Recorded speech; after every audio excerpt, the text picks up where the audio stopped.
Bismillah, alhamdulillah, wassalatu wassalamu ala rasulillah wa ala alihi wa sahbihi wa man wala amma ba'du. Kisah nostalgia kembali.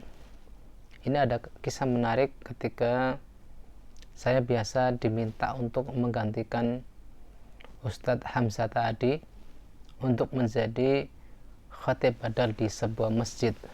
Kalau tidak salah nama masjidnya adalah Masjid Umar bin Khattab, ya, di daerah dekat Montoya, perempatan Montoya ke selatan ke arah Kuningan.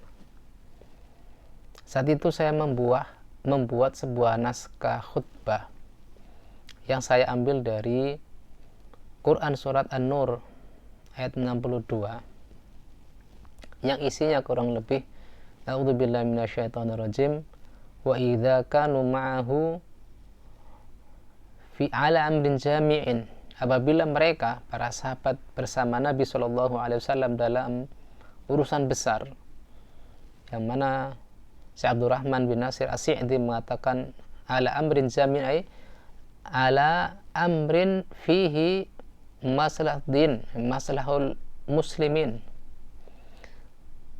di dalam perkara yang di dalamnya terdapat maslahat bagi kaum muslimin. Lam yadhhabu hatta yasta'dhinuh, maka mereka para sahabat tidaklah pergi meninggalkan majelis tersebut sampai mereka meminta izin kepada Nabi SAW. Lalu dalam lanjutan ayat tersebut Allah Ta'ala berfirman, innal ladzina yasta'dhinunaka ulaikal ladzina yu'minuna billahi wa rasulih, sesungguhnya orang-orang yang meminta izin kepada engkau, mereka itulah orang yang beriman kepada Allah dan Rasulnya. فَإِذَا اسْتَأْذَنُوكَ لِبَعْضِ شَأْنِهِمْ فَأْذَنْ لِمَا شِئْتَ مِنْهُمْ, maka bila mereka meminta izin kepadamu untuk urusan mereka, maka berilah izin siapapun yang engkau kehendaki, siapapun yang engkau mau dari mereka. وَاسْتَغْفِرْ لَهُمُ, dan mintakan ampunan dari Allah Subhanahu wa Ta'ala kepada mereka.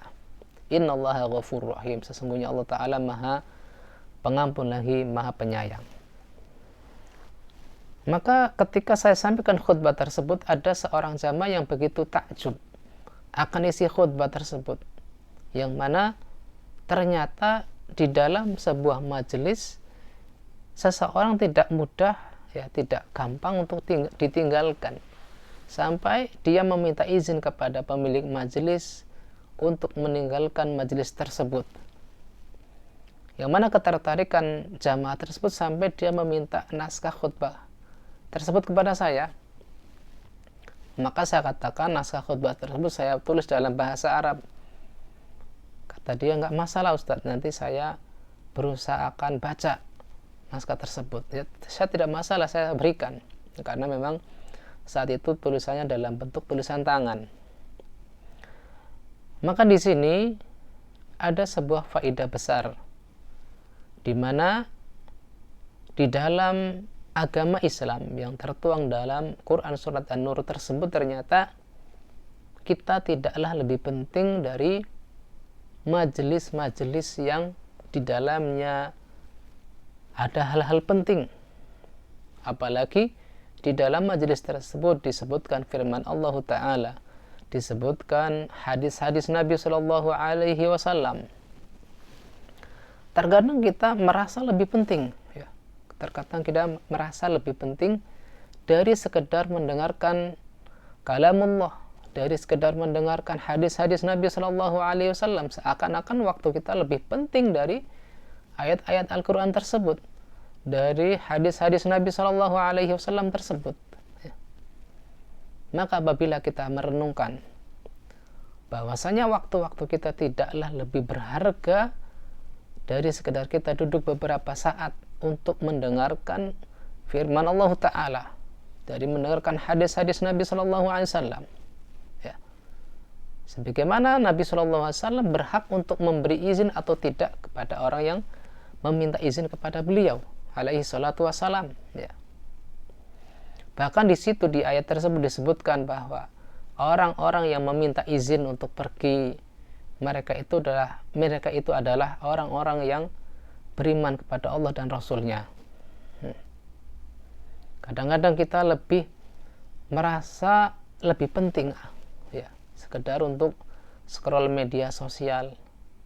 Ada yang ingat gak dulu pada zaman kita masih kecil, zamannya Mike Tyson untuk siaran langsung ya tinju di Amerika, semua seakan-akan pekerjaan tidak lebih penting dari melihat pertandingan tinju tersebut sampai meliburkan diri. Masya Allah ya, pada hakikatnya ketika kita ihtimam, perhatian terhadap suatu hal, kita bisa saja meninggalkan hal-hal yang kita anggap harian kita penting, semisal pekerjaan, hal-hal yang menjadi rutinitas kita bisa tinggalkan dalam hal perkara yang kita anggap penting, semisal nonton tinju.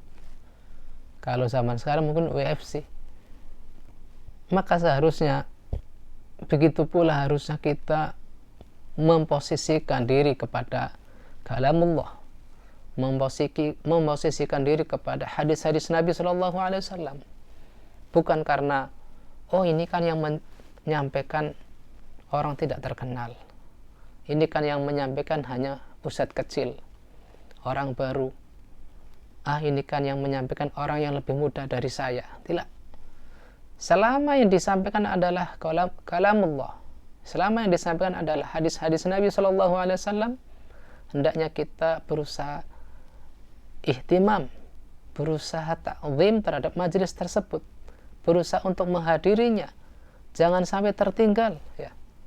Karena kadang-kadang hal-hal yang sudah patut diketahui oleh kita, karena hal-hal tersebut disampaikan berulang-ulang dalam majelis yang kita anggap remeh, ternyata kita tidak tahu. Alasannya kenapa? Karena kita jarang hadir dalam majelis-majelis yang sifatnya ringan tersebut. Ringannya karena mungkin 5 menit, ringannya karena 10 menit, tetapi karena kita saya pulang dulu, gampang nanti cari di media, gampang tak scroll di internet, gampang tak cari di buku, gampang tak tanya yang hadir dalam majelis tersebut. Ternyata yang akan kita tanya sama-sama tidak hadir, sehingga zong ya.